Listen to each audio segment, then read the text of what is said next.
Last week, we were able to successfully host and hold a one-stop shop to all the departments in the Capitol in the hopes, with prayers, really, that services in the Capitol should not be hampered by the coming elections. With prayers, really, that our people deserves the service. Every small detailed service that we can offer in the provincial government.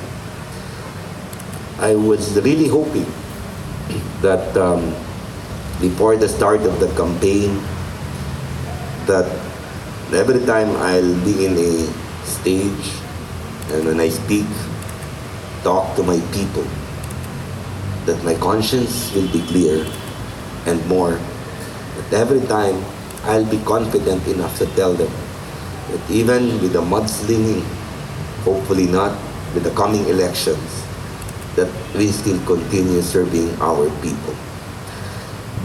I will try with hopefully LFC, especially Ronald, because we might have signed all the PRs and POs.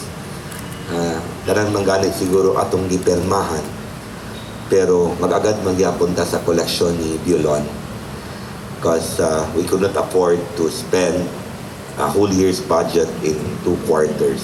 But we will really try, and you very well know that I had never, or if I did, I apologize, but had never have taken advantage of the resources of the Capitol for political gains. As much as possible, we will try to be fair.